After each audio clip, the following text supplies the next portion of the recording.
with Mitsumi Takahashi. Good evening. The case of the little girl found abandoned along a highway in Ontario is nearing its end.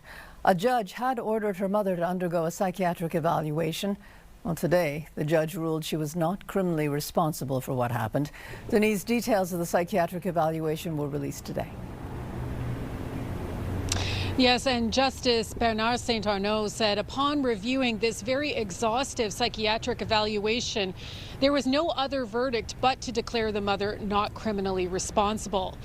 We heard today that in that report, 6 months leading up to the events in June, she had started to have a downward spiral in her life. She had started an affair with a work colleague that ended her marriage and led her to eventually quit her job. We heard she had no friends and was spending more and more time online.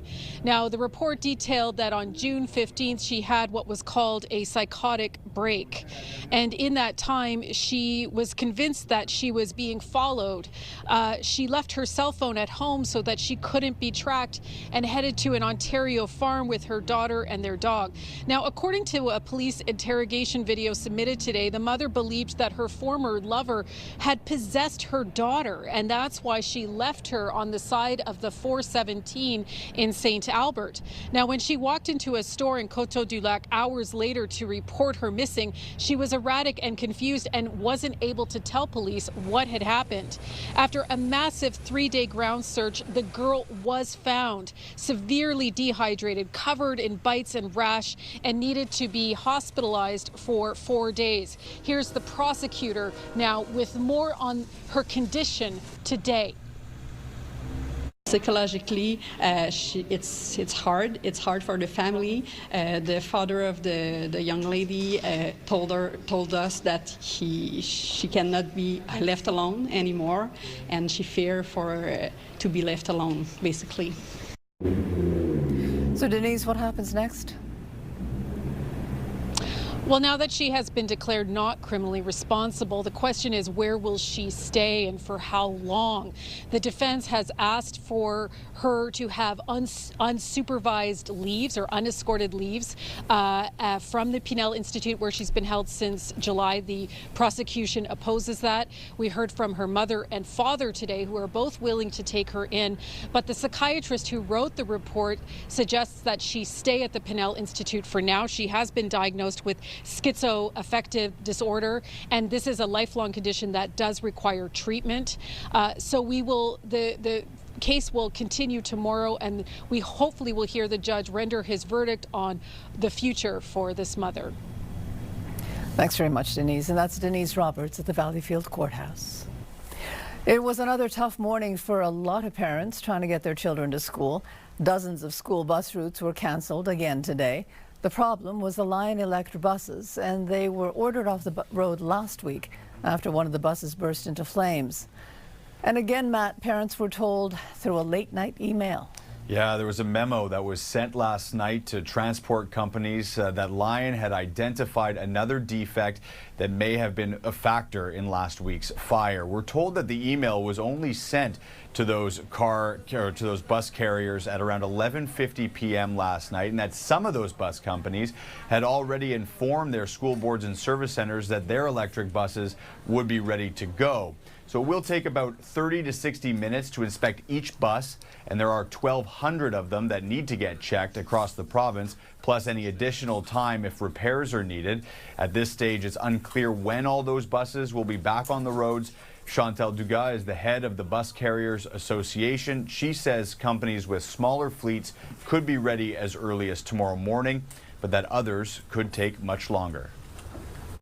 But the one that have most important fleets like Transco in Montreal, it might take a few days. So we don't expect 100% of the return tomorrow.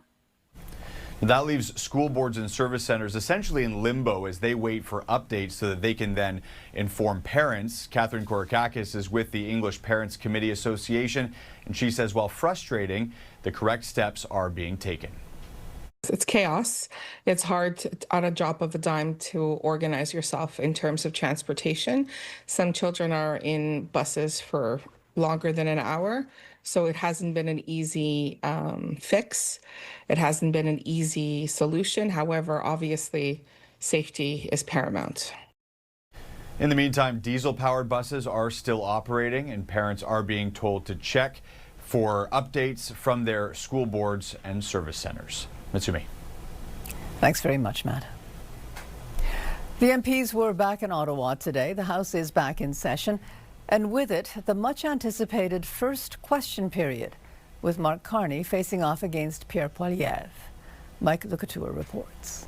The Liberals will need help from any opposition party if they want to make progress on things like bail reform and immigration changes. And let's not forget, they still have to pass a budget. So I'm looking forward to a collaborative session. The Prime Minister was preaching collaboration, while many were anticipating today's confrontation. Mr. Speaker, why is it that all of this Prime Minister's promises of yesterday turn into today's disappointments? Conservative leader Pierre Poilievre attacked the Prime Minister's record. Mark Carney responded with a dig about Poilievre's absence from the House as he campaigned in a by-election. He missed the largest tax cut for 22 million Canadians. He missed the cut on the GST for new homes. He missed eliminating all federal barriers to trade. Despite all the jabs, all are calling for cross-partisan collaboration on issues like housing, bail and immigration reform, and the ongoing affordability crisis. We're going to oppose the government where it makes sense. We are going to support things that make sense, and we are going to expose what they're not telling us. We are a minority government, yes, but we believe that we have a mandate to proceed with major things. It's why Liberal House Leader Steve McKinnon said his party is willing to negotiate on details, not principles. There will be no negotiation, but we want to collaborate. What does that mean? Obey? Become Liberals? Might not happen. It's by force of will that I ignore the fact that Mr. Carney seems to have one speed, which is fast, and one vehicle, which is a bulldozer. Any collaboration will be tested soon, as the Liberals will need help to pass a budget this fall, one that the government says is projected to have a substantial deficit. Mike Lecouture, CTV News, Ottawa.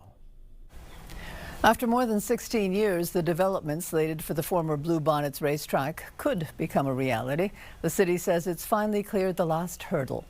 Stéphane Giroux reports. Valérie Plante says this time it's for real.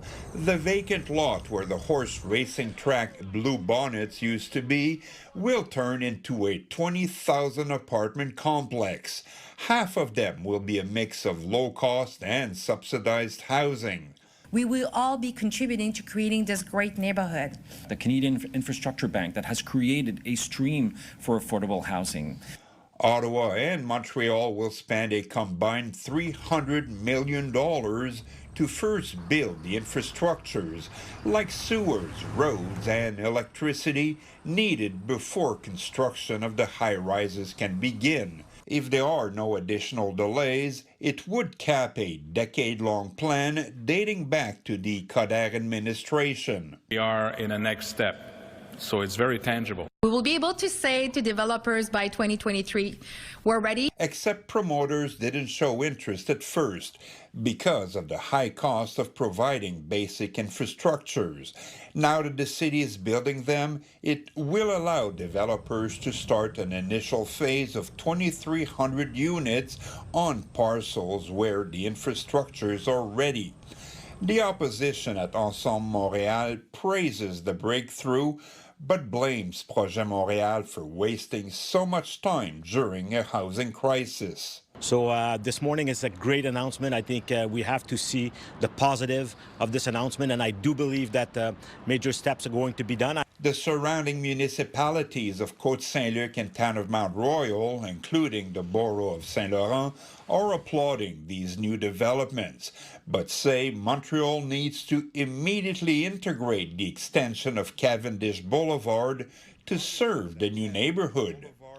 It's our firm belief and conviction that in order for this project to be a success, the full north-south Cavendish extension must be included in the plan to redevelop the site. That's a demand dating back to the 1960s, but with these plans, there is not an agreement in sight between the city and the surrounding suburbs. Stéphane Giroux, CTV News.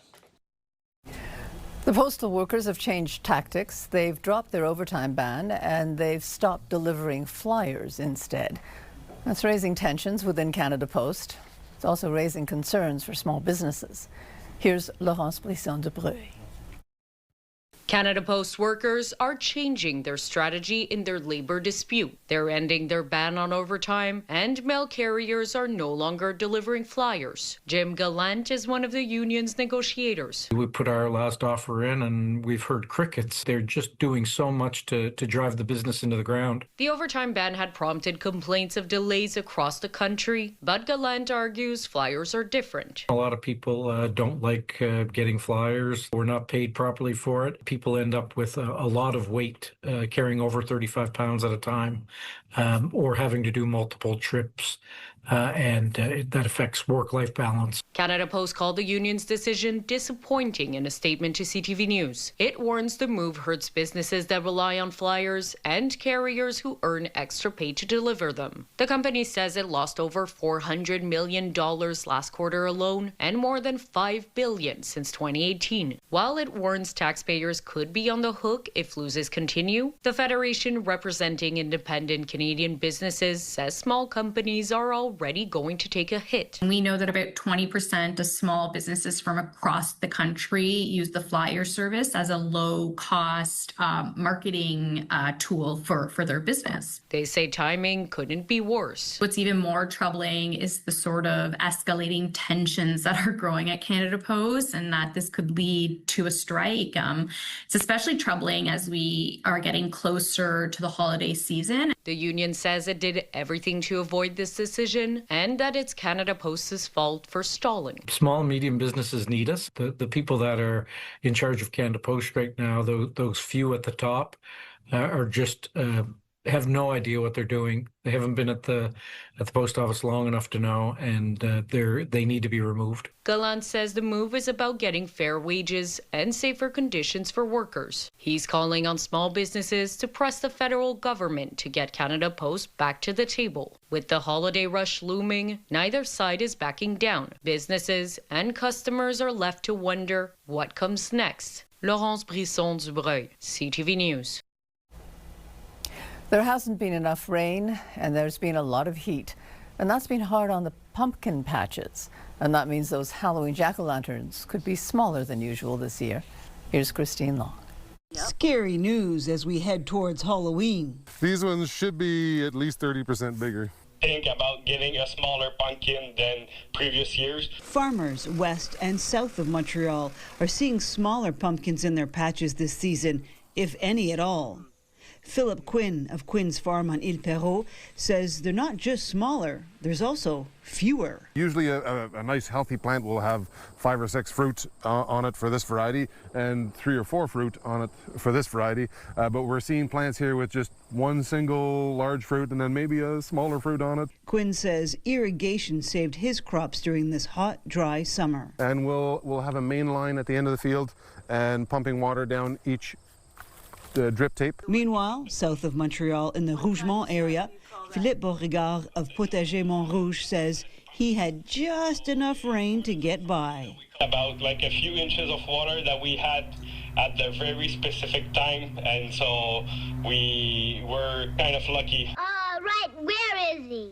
Both farmers say the great big pumpkins of legend that are often seen in farming contests will be few and far between this autumn. Like soccer ball size is probably the most popular that you'll have for this coming fall. Quinn and Beauregard both say they won't increase prices, but they also don't have an overabundance of stock of these soccer ball size gourds. They say farming is hard work, especially as weather patterns become more unpredictable. It has taken a lot of work to get these to fruition, yes. Pick your pumpkins in the patch while you can. Christine Long, CTV News. Today is the unofficial start to the season for the Montreal Canadiens. The team held its annual golf tournament today, where there's always hope and optimism. Here's Matt Grillo.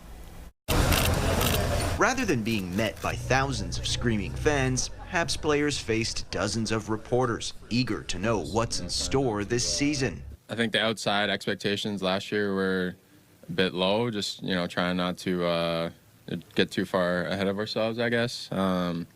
This year, I think everyone kind of sees us as a playoff team, and that's where we all think we are too. Last year, the Canadiens repeatedly said they wanted to be in the mix. This year, no slogan. Instead, the team is aiming for improvement without saying exactly how far they think they can go. We're just moving along, We want to keep progressing. We're moving along, so we're not too worried about the noise outside. One day at a time, get better all the time, and let's see where it takes us. With young talent, including the 2025 Rookie of the Year and a candidate for the trophy this season, and new star defenseman Noah Dobson, there is hope the Canadiens are on the verge of something special. Meanwhile, the GM isn't ruling out another big move. And if we have to overpay to do something to get a specific player that we think is important to the future of our team, then we'll do it. After some difficult seasons, the Habs had a breakthrough and made the playoffs.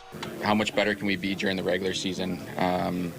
We know we have to get off to a good start. And it seems this year, things feel different. I'm so optimistic about this season, and we've gone into seasons the last 3 years expecting losses, and a lot of losses, and for the Canadiens to be drafting high. You don't want any regression, and missing the playoffs would be regression. So I think that's the goal right now, is to at least stay status quo for the meantime. And the Canadiens will soon be hitting the Bell Center ice. The first preseason game is against Pittsburgh in 1 week. Matt Grillo, CTV News. As you've most likely noticed, we are coming to you from our new set. It is the first virtual reality set in the CTV News network. It's the result of months of very hard work. Kelly Gregg looks at what it took to get us here. CTV News with Caroline Van Vlartigen. Good evening. This was the last show from our former studio. And ironically, one of our top stories was about flooding. More than 1,400 homes were flooded. Little did we know, we were next. In the news, Rene Levesque Boulevard, west of the Jacques-Cartier Bridge, is awash this morning. 16th of August, 2024. Woken up very early in the morning. I think it was just after 6 o'clock. Told that our building was flooded. I found myself standing on the corner wondering what had happened to our studio. It's been an extraordinary day for us here. What happened is we lost everything. But as the saying goes, the show must go on. We didn't miss a single show during that whole time. The shows didn't resemble what they normally look like, but we were always on the air in one form or another. Well, the Prime Minister announced for months we've been in our temporary studio. Not an ideal newsroom, but one we've learned to live with. I'm very proud, but I'm sort of in disbelief as well, because I don't think people realize the extent of what we lost. 3, 2, 1. But after long hours and seemingly endless behind-the-scenes problem solving, CTV Montreal starts a new chapter. CTV News with Mitsumi Takahashi. Good evening. Thanks to virtual reality. A teacher from France is being sent back home. It's just going to be a lot bigger and more dynamic, and the pictures you're seeing behind the anchor will be more appealing. From our control room to our editors, reporters, and anchors, the Montreal Canadiens will honor the support from our viewers has been appreciated. I'd like to thank them for bearing with us. And while it might look a little different, we still have the same priorities. Aside from the fact that I'll never be able to wear green again, I think it's a wonderful set. A new set is always fun. But what we do is journalism. We cover the news. We tell the stories of our communities. That's what we do. And that's something that's not going to change. New set, old set, or standing on the corner of Papineau and Rene Levesque. So whether we're delivering the news or making headlines ourselves, the core of what we do hasn't changed. Kelly Gregg, CTV News. And it seems... And coming up, it will be a massive memorial. We're going to pay tribute to his courageous Kirk. legacy, and we're going to commit to keep it forever alive. Meanwhile, formal charges are expected against the main suspect in the case. And the United States repeating its support for Israel on a visit to Jerusalem.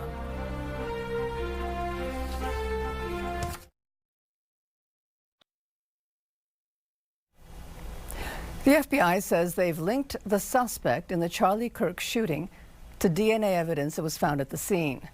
A formal murder charge is expected later this week. Meanwhile, Vice President J.D. Vance stepped in to host Charlie Kirk's talk show. Jay Gray has more. We now know a massive memorial for conservative activist Charlie Kirk is set for Sunday. Thousands expected to gather inside State Farm Stadium in Glendale, Arizona, among them President Trump. To Charlie's, I guess you'd call it a funeral. There's the small one. I said, can we do the big one? Because we're going to give him the Presidential Medal of Freedom, which is a big deal. Today, from his office at the White House. Hey, everybody. J.D. Vance here. The vice president hosting Kirk's podcast, remembering Kirk as a visionary, a leader, and dear friend. We're going to pay tribute to his courageous legacy, and we're going to commit to keep it forever alive. While the investigation into the 22-year-old suspect police and federal agents say murdered the influencer continues. They are gathering evidence, interviewing known friends, people around the suspect. Including his roommate, who Utah's governor says is cooperating fully with the investigation and was romantically involved with the alleged killer. We can confirm that that roommate is a boyfriend who is transitioning from male to female, so we know that piece. And we have additional evidence, forensic evidence, that has been processed. We should learn a lot more about the suspect and new evidence tomorrow when formal charges will be filed in the case. Jay Gray, NBC News. Donald Trump is heading to the UK this week and pressuring Europe to impose new sanctions on Russia. Russia hasn't seen any additional sanctions despite its escalated attacks on Ukraine and its incursion into NATO countries. Christian Cordero has more on that. It's been 1 month since Presidents Trump and Putin walked a red carpet in Alaska in what was billed as a high-stakes summit to pursue peace in Ukraine. And today, with Russia's aggression only since escalating, Trump says he's ready to impose new sanctions on Russia, but only if NATO does too and cuts off Europe's supply of Russian oil and heavily sanctions China, something unlikely to happen. I don't want them to buy oil, and the sanctions that they're putting on are not tough enough. President Trump's message comes ahead of his travel to the UK tomorrow for a second state visit, and as Putin shows no signs of slowing down his war. The president has set several deadlines in recent months related to Russia's war with Ukraine. Each of those deadlines have passed consequence-free. Over the weekend, NATO ally Romania scrambled fighter jets after they said Russian drones violated their airspace. Just days before, Poland shot down drones it claims Russia deliberately flew into its airspace. Russia says it is not targeting NATO countries. Trump downplayed the incident as a possible mistake. Could have been a mistake.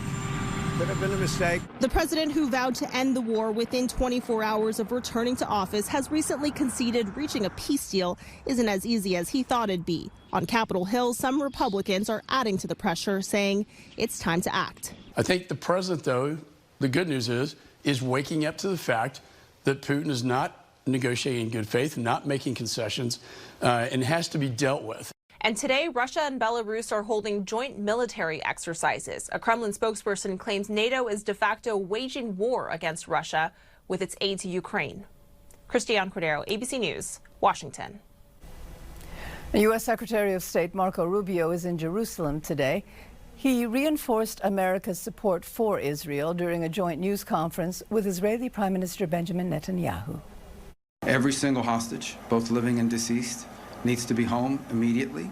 Hamas can no longer continue to exist as an armed element that threatens the peace and security, not just of Israel, but of the world, and that the people of Gaza deserve a better future, one that cannot begin until Hamas is eliminated and until all of the hostages, both living and deceased, are home. Your presence here in Israel today is a clear message that America stands with Israel. You stand with us in the face of terror, in the face of the incredible, I would almost say, Middle Ages lies that are directed against us, the rising anti-Semitism in the world, and the really the weak governments that are putting pressures on us because they collapse under the pressure of Islamist minorities and incredible vilification. Qatar hosted an emergency summit of Arab and Islamic leaders today. Last week's Israeli attack on Hamas leaders in Doha. The leaders are expected to issue a statement warning Israel that the attacks threaten efforts to normalize ties in the region. Tomorrow, the UN Human Rights Council will hold a debate on the Israeli attack in Qatar. China and the US have reached what's being called a framework for a TikTok deal. They are days before a deadline which would have banned the social media app in the United States unless it was sold to a non-Chinese buyer. We made very good progress on the technical details of the agreement. In terms of the agreement, the overall agreement itself, our Chinese counterparts have come with very aggressive asks. We will see if we can get there. U.S. Treasury Secretary said little about the agreement, except to say that the goal was to get a deal that was fair to China while respecting American national security concerns. One point of contention is the algorithm which controls what users see on the app. The president of the U.S. and China are scheduled to talk on Friday. And the Premier of Newfoundland and Labrador, John Hogan, has called an election for October the 14th. I think we're really at a crossroads here in Newfoundland and Labrador. We've been filled with optimism and hope and pride in this province for as long as I can remember, and really for generations. And I think a lot of us feel we're still trying to get to where we can be and where we deserve to be. And I think certainly what this government's done over the last number of years in terms of reforming healthcare, and of course we still have a lot of work to do with our healthcare system, but we're on the right path. The election call wasn't a surprise. Party leaders had been busy for the last couple of weeks making campaign-style arrangements. And coming up, it has been a serious safety issue. Most of the focus has been on urban centres, and it leaves our communities, our First Nations, at risk. After a mass stabbing, renewed calls for more cell phone service. And virus season is coming. What we need to do to prepare.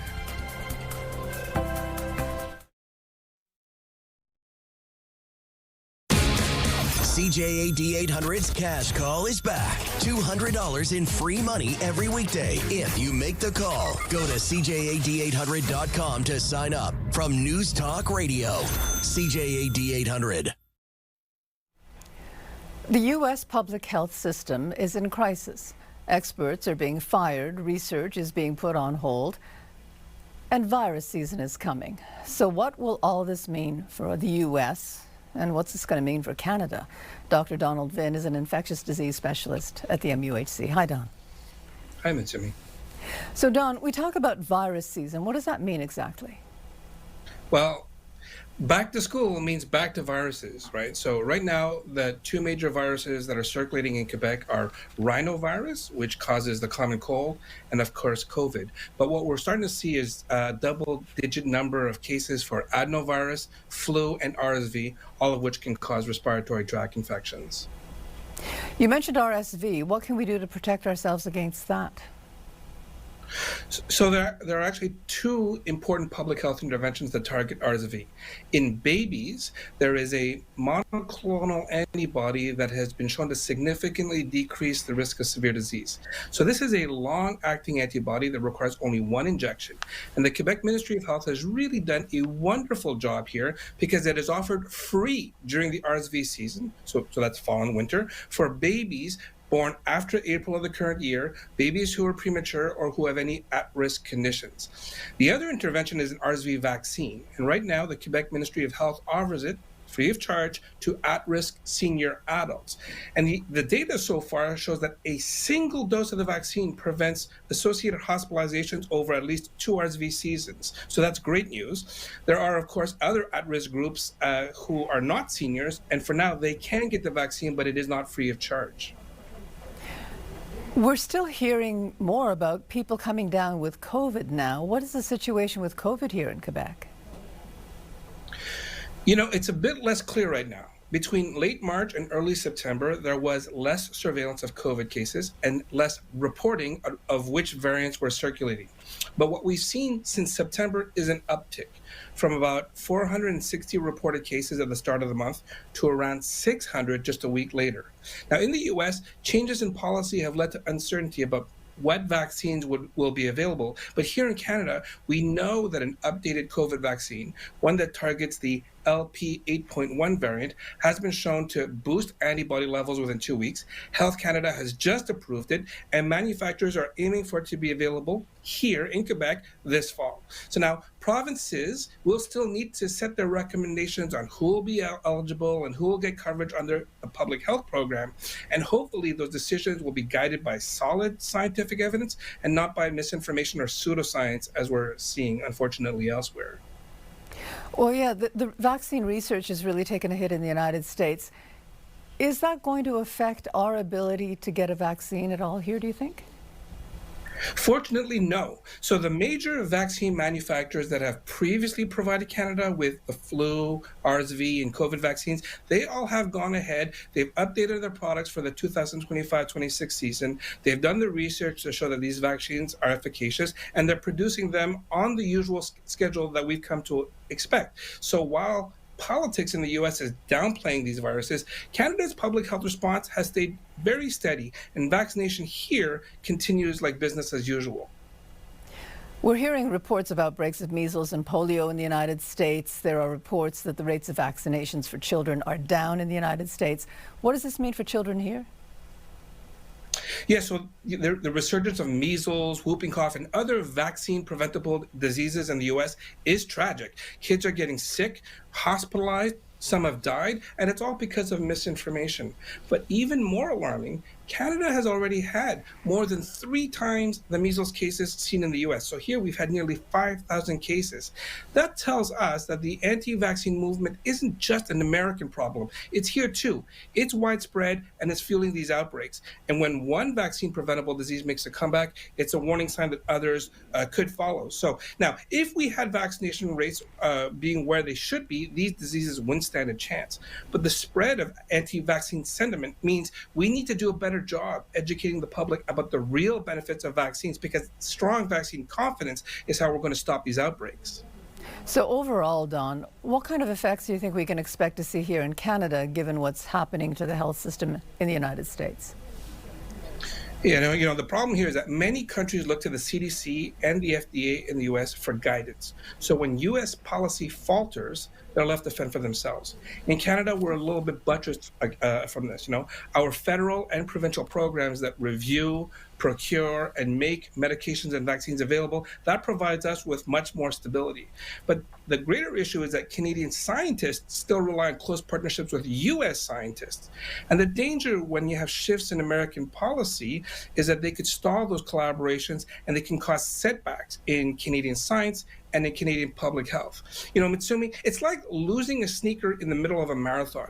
You can still move forward, but man, it just got a whole lot unsteadier and slower. And that's what Canada is going to have to deal with for the next few years. Okay, thank you very much for this, Don. Thank you, Mitsumi. A giant of Quebec media has died. Rene started his career as the arts and culture editor for La Presse in 1969.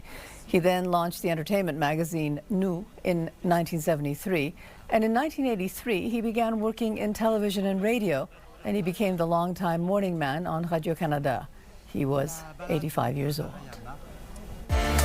Weather brought to you by Gratian Scaff's second pair as a gift event, including designer frames for a limited time.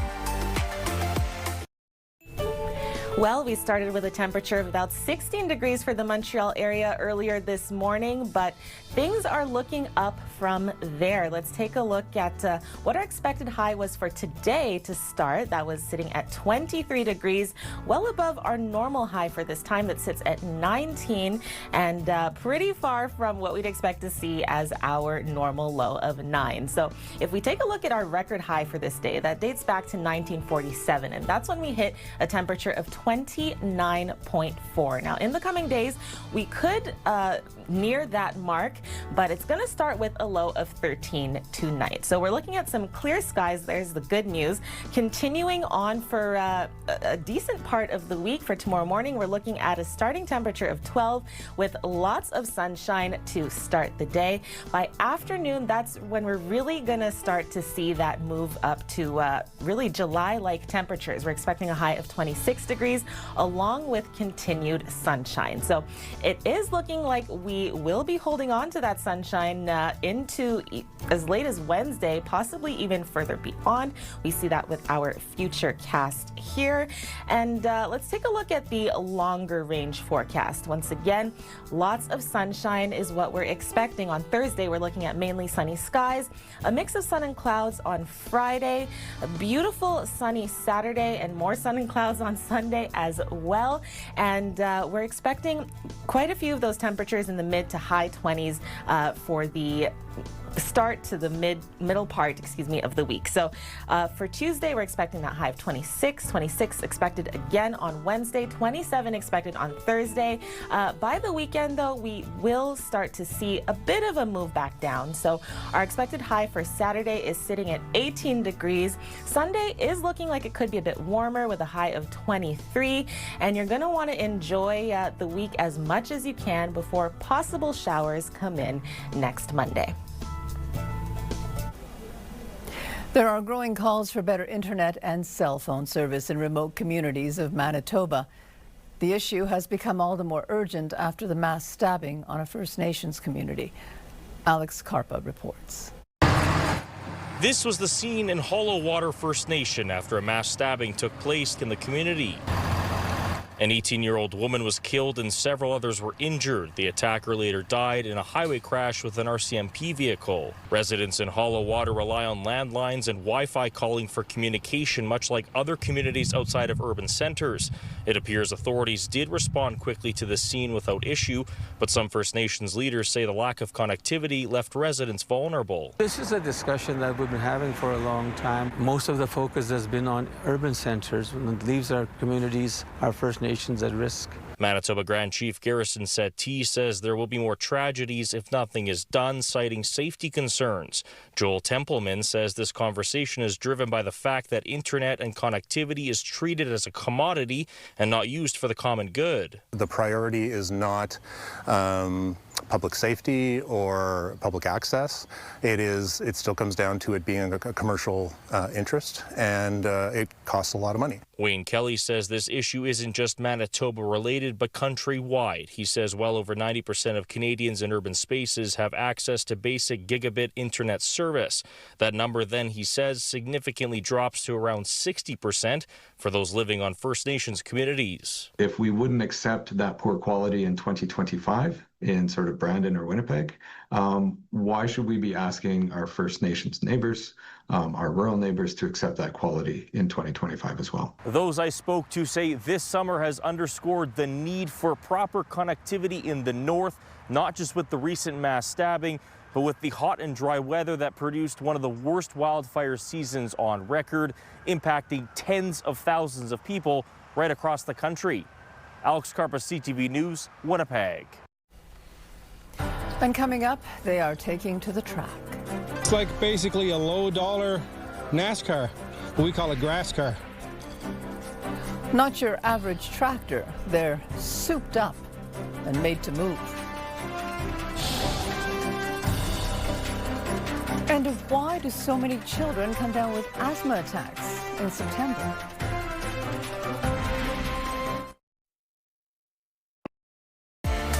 Your Health, brought to you by Gration Scaff's second pair is a gift event, including designer frames for a limited time. There's always a jump in asthma attacks when children go back to school. It's called the September spike. Here's Pauline Chan. 7-year-old Benji was diagnosed with asthma as a baby, and his mom says back to school is definitely a time when he gets more problems. There's exposure to other children who are sick, and he gets sick easily, and when he gets sick, it leads to more asthma attacks for him. And the Lung Health Foundation says there are other reasons for the September spike too. There's more ragweed pollen, weather changes, and indoor factors such as dust. During the summer, Benji takes a break from his asthma medications. The main puffer, and in these, there's medicine. There's lots of different medicines that go in. And in September, his family reviews his asthma plan with his doctor. The need to talk to his pediatrician about whether to start the medication again or not. And his school. So the school is very much aware that he has asthma. And then if he is having a difficult episode, we send his inhaler to school with instructions for his teachers. Signs for a flare-up usually is the persistent wheezing, so there's like a rattling noise when they're breathing. They have difficulty speaking in full sentences. Sometimes they have difficulty sleeping at night, so they're waking up a lot. As well as sharing your asthma plan, it's a good idea to make sure all your child's vaccinations are up to date. I could do monkey bars. I could almost skip a bar, but I can't yet. So kids like Benji can have a healthy and successful school year. Pauline Chan, CTV News. And now here are some of the day's closing financial numbers. In Toronto, the TSX was up 147 points to 29,431. In New York, the Dow closed up 49 points to 45,883. The S&P 500 index was up 30 points to 6,615. And the Nasdaq finished the day 207 points higher to close at 22,348. And the Canadian dollar is trading slightly lower right now, $72.57. This next story could be a Hollywood hit with revving engines and spinning tires, all on Prince Edward Island. Maria Saru takes us to the track. A green light and they're off for turn one. Drivers kicking up red dirt, racing on lawn tractors. It's like basically a low-dollar NASCAR. We call it grass car. Jeff Wilson, director at the PEI Lawn Tractor Racing Club, says regular mowers might move at 7 kilometers an hour, a far cry from these speeds. These tractors are modified to hit 85 kilometers for the club's top division. The brakes and steering are enhanced too. I love it. Love it. We race with the grandkids and it's a family affair. Starting at 6 years old, children can race as well at lower horsepower. I saw them going around the track. I was like, that looks fun. I want to do that. Friendships have formed around this track. You can make new friends and you can just have fun. These machines may have small engines, but racing them has a big impact. The PEI Lawn Tractor Racing Club has donated more than $10,000 to local charities, including the Make-A-Wish Foundation. It helps other people, like kids that need stuff, like clothes and stuff. Most of the donations come from ticket sales, and the stands are packed. We had no idea where it would go, but it's amazing. Racing grass cutters is a low-cost way to break into the hobby. The problem with car racing today is that it's become so unaffordable for everybody, and this is just wonderful. A way to keep family fun alive on a backyard budget, all while giving back in a big way. Maria Saru, CTV News, St. Peter's Bay, Prince Edward Island. Earlier in the newscast, we heard that the woman charged with child abandonment was ruled not criminally responsible. Caroline, tonight you're going to be talking to a lawyer who will explain what that means. Exactly. We're going to speak with a criminal defense lawyer who will talk to us about her case and the case of a man who was also found not criminally responsible for the death and injuries he caused by driving a Laval bus into a daycare. Lawyer Eric Sutton will explain how judges make these decisions and what it can still mean for the accused. And we'll talk about gaslighting. McGill researchers have been looking into how it works and how gaslighters manipulate their targets, taking advantage of a learning process. We'll learn more about that as well later tonight. Mitsumi. Thanks very much, Caroline.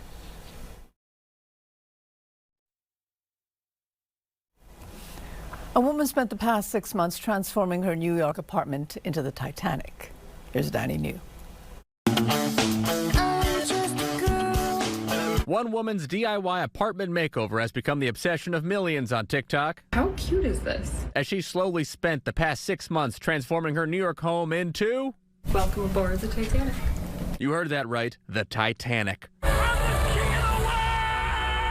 Sarah Bowl here has had a passion for the ship since she first saw the movie in theaters at 11 years old. I was just obsessed with all of it, with the fashion, with the tragedy of it all. Where'd you find this rotary phone? Amazon. For a party in late March, she started decorating her home like the famed vessel of 1912. Hi, Vito. With help from her dog, Vito. And with so much encouragement from her growing TikTok following, Sarah felt she just had to keep going. One commenter writing, "If you charged admission, I would pay." Titanic is kind of supposed to be like on a stage there, and that's before the tragedy happens. Now her second bedroom depicts the shipwreck. Icicles, everything's frozen. While her guest bathroom emulates the ocean floor. Its supremacy would never be challenged. In fact, her living room is a copy of one of the dining rooms, which, personally, was hard to pass up. Oh, Jack. Oh, Rose. However, now Sarah says it's time for this all to come down. Has this been like a full-time job for you? Yeah, kind of. But thanks to the demand of her followers, Sarah is not done yet. Next, she says she will be turning her home into the Wizard of Oz, only a little begrudgingly. I like doing this for sure, but none of this was a plan.